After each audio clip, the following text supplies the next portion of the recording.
자, 하나님의 은혜가 우리 성도님 여러분들께 함께 하시기를 기도드리겠습니다. 왜 이래요? 성도님 여러분들에게 함께 하시기를 기도드립니다. 뭐 돈 드는 거 아닌데. 우리는 일생 말을 하고 사는 존재들입니다. 말이라고 하는 것은 우주의 피조물 중에 사람만 할 수 있는 행위입니다. 우리가 말을 한다 그러면 보통 상대방이 있을 때 하는 거라고 생각하지만 가만히 살펴보면 혼자 있을 때도 계속해서 말을 합니다. 중얼중얼 내면으로 하든 겉으로 하든 뭐 이런 것이고, 우리는 말 속에 살아가고 말하다가 말이 그치면 죽는 겁니다.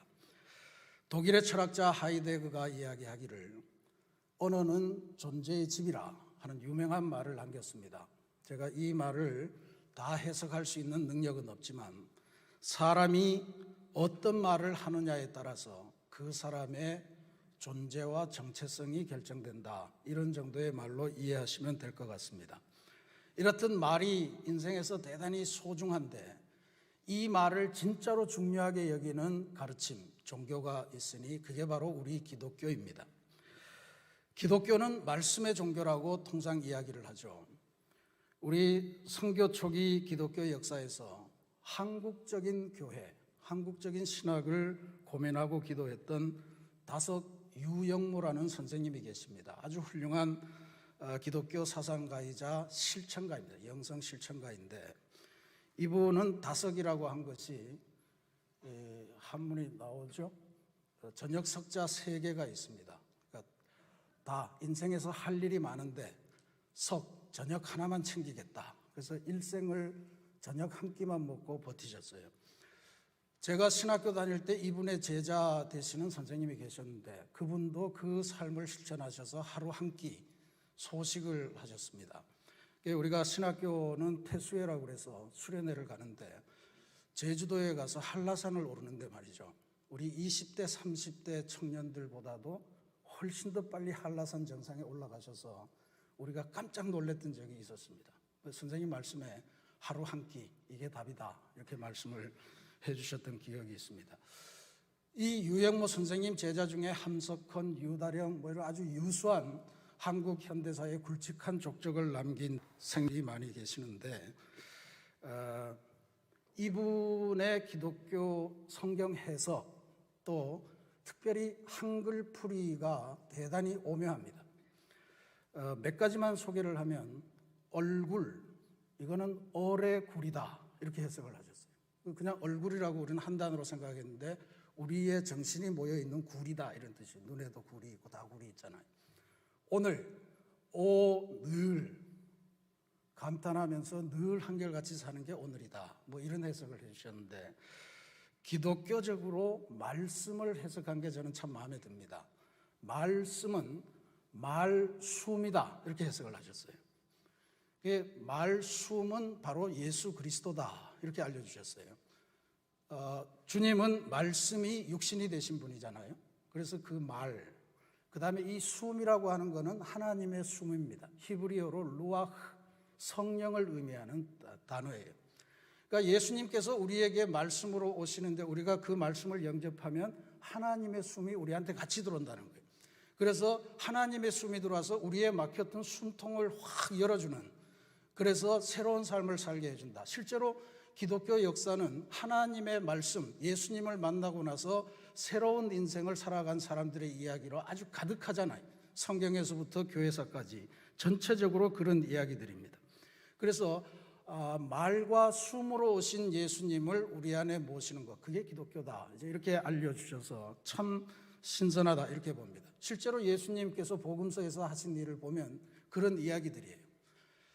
인생에 아무 희망이 없어 보이는 사람들이 예수님이라고 하는 분이 나타나셨다 하는 이야기를 듣고 막 예수님을 쫓아서 언덕배기 나지막한 산에 모였습니다.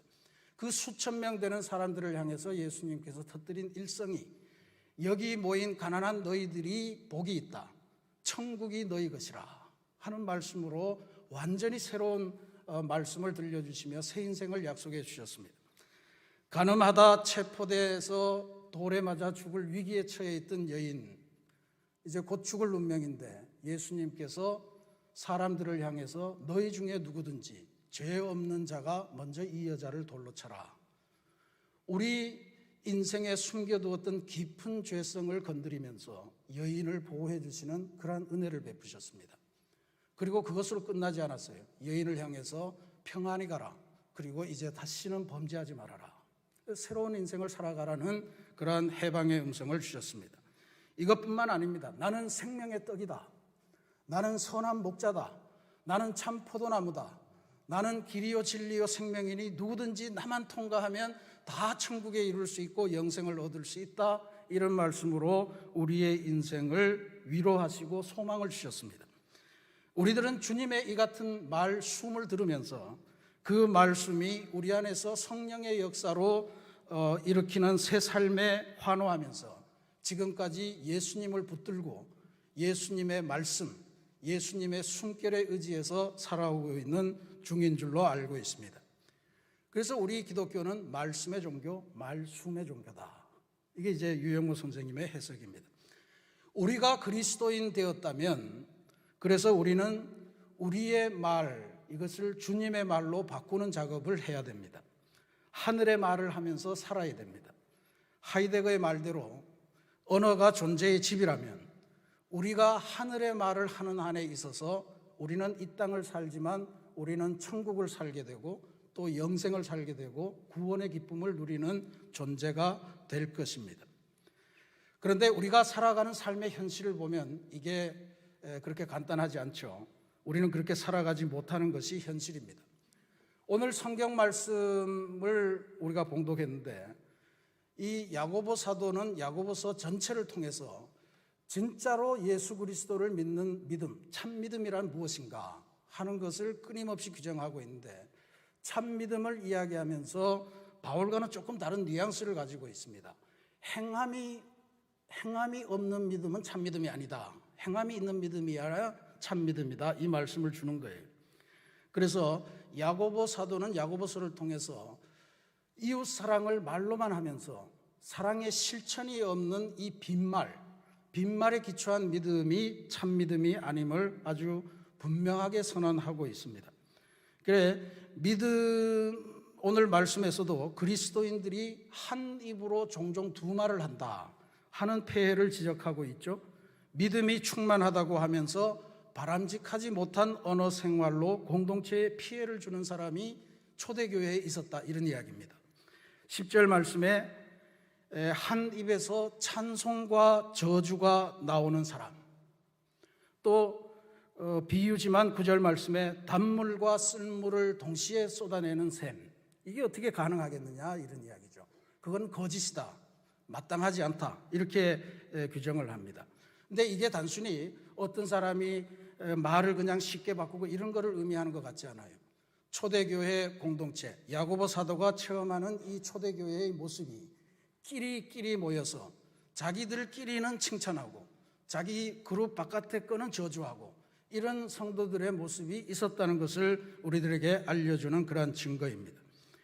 그러니까 친하게 지내는 사람들끼리는 서로 칭찬하고 하나님을 찬양하듯 그런 아름다운 말로 그렇게 대하는가 하면 그렇지 않은 사람들을 향해서는 저주와 비난, 또 아주 사소한 문제에도 엄격한 잣대를 들이대면서 그렇게 하는 사람들이 종종 있었던 것 같습니다.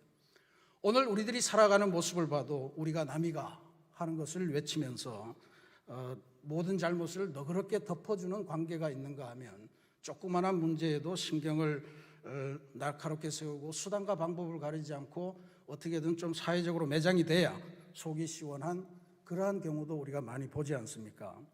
야고보 사도에게는 어떠한 것이든 이런 말에 기반한 믿음이라면 그것은 참된 믿음이 아니다. 이제 이렇게 우리들에게 알려주고 있습니다.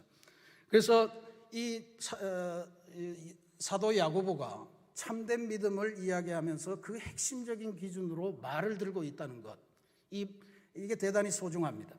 이게 말 혹은 말을 하는 혀가 인생의 방향과 또 우리들의 신앙을 확실하게 좌우하는 중요한 요소이다라고 하는 이 통찰력은 대단한 것 같아요. 3절부터 5절까지는 혀가 갖는 역할을 세 가지 비유를 통해서 우리들에게 알려줍니다. 3절 말씀에 보면 사람이 타고 다니는 말을 길들일 때 몸통을 잡고 이끌거나 다리를 잡고 이끌거나 꼬리 잡고 이끌거나 뭐 머리통 잡고 이러지 않습니다. 입에 재갈만 물리면 간단하게 끌려온다는 거예요. 그 재갈. 그 다음에 4절 말씀에는 큰 파도 속을 헤쳐나가는 배, 이것을 그 배를 운행하는 그 사공들을 한번 생각해 봐라. 그 사공들이 언제 몸통을 끌고 막 밧줄을 매서 그렇게 끌드냐. 작은 키 하나를 돌리면서 큰 배를 조종하는 거 아니냐. 이 작은 키. 그 다음에 5절 말씀에는 작은 불 하나가 온 산의 나무들을 다 태우는 것. 이 작은 불. 그러니까 입에 물린 작은 재갈, 작은 키, 작은 불, 이것이 전부 다 혀와 비슷한 역할을 한다, 이런 이야기입니다. 우리 몸에서 혀라고 하는 것은 통상 새치라고 이야기하죠. 새치혀. 근데 이 작은 새치혀, 아주 작다는 뜻 아닙니까? 작은 새치혀로 인해서 인생의 파란만장한 과정이 결정되고 좌지우지된다라고 하는 것을 분명히 깨달으라 하는 그런 말씀으로 보입니다. 우리말에도 말 한마디에 청량빚을 갚는다 그러기도 하고요. 새치혀 때문에 폐가 망신했다, 이런 말들도 있지 않습니까? 말이 그렇게 중요하다는 거예요. 그런데 야고보 사도는 이 혀의 움직임과 관련해서 절망적인 선언을 8절에서 합니다. 7절 8절 말씀을 보면요, 여러 종류의 짐승과 새와 벌레와 바다의 생물은 다 사람이 길들일 수 있고 길들여 왔거니와 혀는 능히 길들일 사람이 없나니 쉬지 아니하는 악이요 죽이는 독이 가득한 것이라. 인간이 과학이 발전하면서 모든 세상의 물건들의 지배자가 되었고 모든 걸 다 조정하고 길들일 수 있었지만 사람의 혀만은 지금까지도 못하고 있다는 이야기예요. 어떻게 해야 됩니까? 그냥 나오는 대로 말을 뱉고 살아야 되나? 야고보 사도가 던지는 해법은 오늘 저희들이 읽지는 않았습니다만 그 뒷부분에 13절부터 18절까지 나오는 말씀에 그 해답이 있습니다. 저는 여기에서 야고보 사도가 13절 말씀에 지혜의 온유함으로 그 행함을 보인다라고 하는 말씀에서 해답을 찾을 수 있을 것 같습니다. 야고보 사도가 쓰는 지혜라고 하는 것은 바울 사도가 이야기하는 성령과 비슷한 개념입니다. 우리 안에 하나님의 뜻을 알게 해주고 깨닫게 해주는 그 어떤 능력, 성령의 역사죠. 근데 여기에 온유하다라고 하는 말이 중요합니다. 온유하다라고 하는 말은 우리가 산상수훈을 공부할 때 공부하셨습니다. 온유하다는 것은 그저 부드럽고 나긋나긋하고 이런 게 아닙니다. 어마어마한 파워를 지니고 있는데 그 힘이 어떤 다른 힘에 의해서 강력하게 통제되고 관리되는 것을 말해요. 그래서 제가 그런 비유를 들었습니다. 잘 길들여진 야생마 같은 거라고. 야생마가 힘이 얼마나 셉니까? 그러나 조련사의 조련에 따라서 서라 그럼 서고 뛰라 그럼 뛰고 뛰어넘어라 그럼 뛰어넘고 하는 게 바로 길들여진 야생마의 역할입니다. 그러니까 우리의 혀가 이렇게 강력한 파워를 갖고 있는데 이 혀를 제어할 수 있는 것은 성령, 하나님의 지혜를 통한 온유함, 하나님의 지혜에 의해서 길들여지고 하나님의 지혜에 의해서 하나님의 영에 의해서 그 순종하고 통제되는 그러한 능력밖에는 길이 없다는 거예요.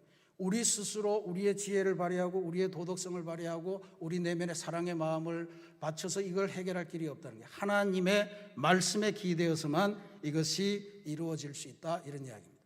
그래서 야고보 사도는 이 뒤에 계속되는 말씀을 통해서 하나님의 말씀에 의해서 조절되는 우리의 말, 그것은 공동체를 위해서 평화, 관용, 양순, 긍휼, 충만한 선한 열매를 가져오는 반면에 하나님에게서 비롯되지 않고 우리들의 욕망 혹은 사단의 조종으로 인해서 시작되는 그러한 언어 생활은 오로지 시기와 다툼과 혼란과 악함만을 초래할 뿐이다, 이렇게 이야기합니다. 동일한 입에서 나오는 이 말을 통해서 하나님의 역사를 이룰 건가 사단의 역사를 이룰 건가, 그 갈림길이 있다는 이야기죠. 웨슬리도 감리교인의 진정한 믿음을 위해서 하늘 가는 길을 온전히 가기 위해서 우리 안에 스며들어 있는 험담을 치료해야 된다, 이렇게 권면한 바 있습니다. 험담을 치료하라 라고 하는 제목의 설교에서 웨슬리가 이 사실을 역설합니다. 웨슬리에 의하면 험담이라고 하는 것은 무작정하는 비방을 말하는 게 아닙니다. 혹은 없는 것을 만들어내서 상대방을 죽이고자 하는 가짜 뉴스를 말하는 것도 아니에요. 굉장히 의미심장한 규정을 주는데, 험담이라고 하는 것은 아무리 진실이라더라도 당사자가 없는 곳에서 그 사람에 대한 이야기를 하는 것을 험담으로 규정을 했습니다. 그러니까 오늘 우리말로 치면 뒷담화 정도가 되겠죠.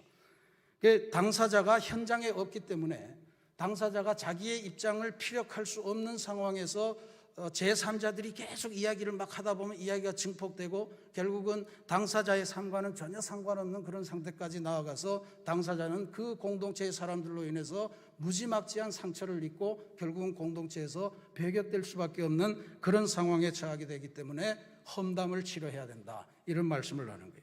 그래서 우리가 속해나 교회 안에서 성도의 교제를 가질 때 특별히 이 부분은 대단히 주의해야 될 것 같습니다.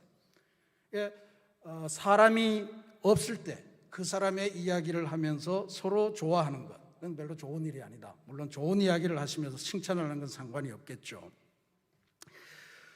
그런데 실제로 이제 따져보면 말로 받은 상처, 이런 것들이 우리 인생에서 쉽게 지워지지 않습니다. 사람들에게 낙인 찍히고 사람들에게 배제당하게 되는 그런 결과를 가져옵니다. 주님의 공생의 사역도 말이라고 하는 입장에서 보면요, 이 세상 사람들에 의해서 낙인 찍힌 사람들, 그래서 가족끼리 같이 살 수 없고 공동체에서 배제돼서 어디 죽음의 골짜기 같은 데 가서 살아야 되고 이런 사람들을 주님께서 직접 찾아가셔서 만져주시고 말씀으로 이제 평안히 가라, 네 믿음이 너를 구원하였다, 이런 말씀으로 새로운 인생을 회복시켜 주신 그런 역사로 우리들이 해석할 수가 있습니다. 그러니까 주님의 말씀인 거죠. 주님의 말씀이 들어가고 하나님의 성령이 들어가서 우리 안에서 새로운 변화를 일으키고 우리는 새로운 인생으로 나오는 겁니다.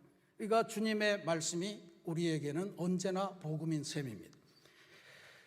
이러한 말씀을 하고 살아야 되는데 우리가 역사를 살다 보면 유난히 큰 무게를 지니고 소망을 지닌 말들과 그 말을 한 주인공들을 때때로 보게 됩니다. 엊그제 금요일 13일의 금요일인데 우리 대한민국의 현대사에서 대단히 특별한 날이었습니다. 1970년 11월 13일 동대문 평화시장 앞에서 노동자는 기계가 아니다, 근로기준법을 준수하라며 전태일이라고 하는 젊은 재단사가 분신 항의를 했다가 사망한 날입니다.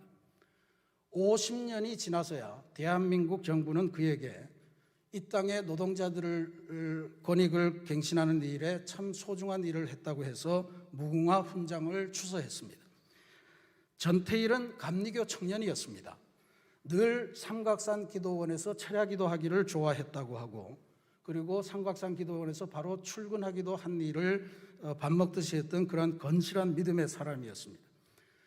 그리고 실제로 전태일의 이 분신 사건 이후 지난 50년 동안 대한민국에서는 노동자의 권익, 인권이라고 하는 측면에서 아주 줄기찬 개선이 지금까지 이루어져 왔음을 생각할 때 그의 짧은 이 말, 노동자는 기계가 아니다, 근로기준법을 준수하라 라고 하는 말은 우리의 공동체를 발전시키고 생명을 주고 어떤 이에게는 희망을 준 귀한 말임을 깨닫게 됩니다. 그런데 우리가 기억해야 될 것은 전태일의 이 말, 노동자는 기계가 아니다, 근로기준법을 준수하라는 선언은 그의 머릿속에서 허공에서 그냥 나온 말이 아님을 기억해야 됩니다. 그의 평전을 보면 그가 함께 재단사니까 꽤 높은 직책이었겠죠. 그런데 함께 공장에서 일하는 1970년 이야기입니다.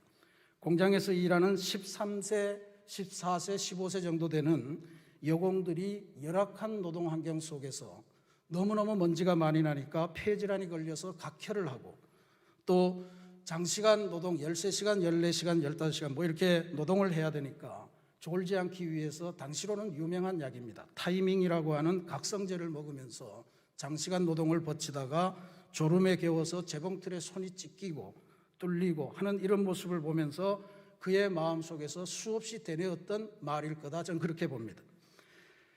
자신의 주머니에 있는 돈을 모두 털어서 배고파하는 여공들에게 붕어빵을 사주고 나서 허기를 면하게 하고 자신과 동생은 공장이 있는 동대문에서 집이 있는 쌍문동까지 걸어가는 것이 일수였다. 걸어가기 일수였다라고 하는 사실은 그의 삶 속에 이 두 마디가 자리하기까지 얼마나 예수님의 이웃사랑하라는 말씀을 되뇌이고 내가 이웃사랑하는 길이 무엇일까 하는 것을 깊은 시간 고민하면서 나왔던 말이라 저는 그렇게 짐작합니다. 우리에게 말이라고 하는 것은 우리가 닥친 현실이 우리 안에 들어와서 우리의 가치관으로 변한 다음에 바깥으로 나가는 것을 말합니다. 하이데거가 언어는 존재의 집이라 했던 것도 바로 그런 의미일 거라고 저는 생각을 합니다. 남을 살리는 말을 하면서 살 거냐, 아니면 남의 인생을 저주하고 죽이는 말을 하면서 살 거냐. 오늘 우리 그리스도인들은 사람의 생명을 살리는 말씀, 예수 그리스도를 우리 안에 모셔야 할 줄로 믿습니다. 요즘 너무너무 안타까운 것이 20, 30대 젊고 인기 절정에 있는 연예인들이 갑작스럽게 극단적인 선택을 하면서 우리를 당황하게 하고 슬프게 하는 일들이 많이 생깁니다. 상황을 제가 다 알지 못하지만 많은 경우 인터넷을 통해서 마구잡이로 던져지는 말, 폭언, 소위 악플이라고 하는 것과 무관하지 않으리라고 생각합니다. 이것이 연예계는 물론이고 정치계를 향해서 오늘날 모든 국민들이 말의 폭력에 어마어마하게 시달리고 있습니다. 우리 교회와 그리스도인만이라도 사람을 살리는 말, 사람에게 힘주는 말, 서로를 하나 되게 만드는 그런 말의 주인공이 되어야 할 줄로 믿습니다. 저는 험담과 관련하여 또 하나 강조하고 싶은 것이 자기 자신에 대한 험담도 치유해야 된다라고 하는 말씀입니다. 지난 금요일 저녁 기도회 때 12년 혈루병으로 고생하다가 그의 옷자락에만 손을 대어도 나으리라 하는 믿음을 갖고 예수님의 옷자락을 만지고서 병도 고치고 구원받은 여인의 기적 이야기를 함께 묵상하셨습니다. 그 이야기를 묵상할 때마다 제가 중요하고 주목해서 보는 구절이 있습니다. 이 구절인데, 내가 그의 옷에만 손을 대어도 구원을 받으리라 생각하밀러라. 이 생각하밀러라라고 하는 말은 별로 주목받지 못하는 단어인데 이게 중요합니다. 생각하밀러라 하는 헬라어는 엘레겐이라고 하는 단어를 쓰는데, 영어 성경을 보면 그녀가 자문했다 혹은 그녀가 이렇게 말했다 뭐 이렇게 단순하게 번역합니다. 그런데 헬라어 원어로 이 말은 끊임없이 혼자 중얼거리다 라고 하는 뜻을 가지고 있습니다. 끊임없이 혼자 중얼거린다는 거예요. 자, 생각을 해보십시오. 12년 동안 혈루병에 걸려서 용하다는 의사를 다 찾아가서 또 좋다는 약도 다 써보고 그러는 과정 중에 가산을 다 탕진했다, 이렇게 성경은 기록합니다. 이젠 빈털터리가 됐는데 어느 날 갑자기 예수님이라고 하는 존재가 있다는 소문을 들었습니다. 그는 모든 병을 종류를 가리지 않고 다 고쳐주시고 심지어 귀신도 내쫓으신다. 그 소문을 들었고 그에게 가고 싶은 마음이 생겼을 겁니다. 그런데 그 안에 이런 중얼거림이 있었을 거예요. 나도 가볼까? 가도 될까? 가면 만날 수 있을까? 소용없을 거야. 누가 나 같은 것한테 관심을 줘? 헛된 꿈일 거야. 이런 혼자 중얼거림이 많았을 거예요. 근데 이 여인은 이런 부정적인 중얼거림을 다 뒤로 하고 그 여인이 마지막으로 잡은 중얼거림 엘레게는 이것이었습니다. 내가 그의 옷에만 손을 대어도 구원을 받으리라. 그의 내면에 돋아오는 수많은 자기 자신을 향한 험담을 다 내던지고 내가 주님으로 인해 구원받을 수 있을 거라, 주님의 옷에 내 손만 닿아도 나는 병을 고침을 받고 구원을 받을 거다라고 하는 이 중얼거림, 엘레겐에 의지해서 주님의 사랑을 바라보며 나아갔을 거예요. 무리 안에 들어갔어도 이 엘레겐은 멈추지 않았을 겁니다. 아이고, 내 이 많은 사람 중에 내가 뭘 할 수 있겠어? 누가 나를 관심해? 혹시 나를 알아보고 누가 더러운 여자가 왔다고 쫓아내고 돌로 죽이는 건 아닐까? 그런 속에서도 이 여인은 아마 이 엘레겐을 중얼거렸을 겁니다. 내가 혹시라도 그의 옷자락에 손만 대면 나는 구원을 받으리라. 그래서 무리를 헤치고 들어가서 결국 주님의 옷자락에 터치했고 그녀는 나음을 받았습니다. 오늘 우리가 살아가는 삶 안에 내 안에도 혼잣말처럼 중얼거리는 험담 수준의 엘레겐이 수없이 많을 겁니다. 나 같은 게 무슨 나는 어쩌면 뭐라고 그럴까, 조물주도 포기한 존재일 거야, 뭐 이런 이야기. 나는 되는 일이 없어, 내가 하는 일이 그렇지 뭐 라고 하는 엘레겐들이 많을 거예요. 자기 자신을 향한 험담입니다. 또 너무 친하기 때문에 우리의 자녀들을 향해서도 수많은 험담을 쉽게 합니다. 우리의 배우자를 향해서도 얼마나 많은 험담을 뱉으며 살아가는지 모릅니다. 애칭일지 모르지만 이놈의 왼수 이런 말 하잖아요. 지금 우리 사회가 전부 다 우리 자신을 향해서 격하시키고 비하하고 그렇게 우리 자신을 향한 험담을 너무너무 자연스럽게 내뱉고 있는 것이 문제입니다. 장애를 가진 사람을 향해서는 이런저런 험담을 하고 또 이런 견해가 다르다고 또 험담하고 뭐 이런 것들이 지금 온 나라에 가득해 있는데, 우리 그리스도인들로부터 시작해서 이런 험담을 치유하면서 주님의 말 숨으로 다시 거듭나서 새로운 인생으로 이 세계를 인도하는 그런 역할을 감당해야 할 줄로 믿습니다. 사랑하는 우리 새신교회 성도 여러분, 우리의 혀가 하나님의 말씀에 통제되면서 관리되면서 비롯되는 사랑의 말, 주님의 말, 천국의 말, 생명을 살리는 말을 하도록 노력하십시다. 우리가 전도한다고 한다면 이 말로 무장을 해야 됩니다. 요즘 시중에 가면 존댓말이 넘쳐납니다. 아주 좋은 일이긴 한데 너무 심해서 국립어학원에서 고쳐야 되겠다, 개몽을 해야 되겠다 이러고 나서고 있는 말들이 많아요. 이런 말들입니다. 잔돈 여기 있으세요. 화장실은 저쪽에 있으세요. 커피 나오셨습니다. 커피나 화장실이나 잔돈이 지금 존대를 받고 있는 거예요. 우리가 이 말이 틀렸다는 건 알지만 이 말을 하도록 교육한 사업주나 판매원의 심정은 우리가 이해해야 됩니다. 물건을 더 많이 팔고 고객들에게 더 좋은 인상을 주기 위한 마음의 발로에서 비롯된 것입니다. 커피 한 잔을 팔기 위해서도 이렇게 사람의 마음을 좋게 하는데, 영혼을 구원하겠다고 하면서 우리 입에서 어떻게 저주하는 말이 나왔어야 되겠습니까? 어떻게 평가르는 말이 나왔어야 되겠습니까? 할 수 있는 한 주님의 말 숨을 우리가 뱉으면서 그렇게 우리들의 주변을 아름다운 공동체로 만들어가고, 우리가 찬송한 것처럼 어떠한 상황 속에서도 인자한 언어 행실로 우리의 신앙을 전파하며 천국 같은 세상을 만들어 가시는 존귀한 말의 주인공 그리스도인들이 다 되시기를 주님의 이름으로 축원합니다. 기도하시겠습니다.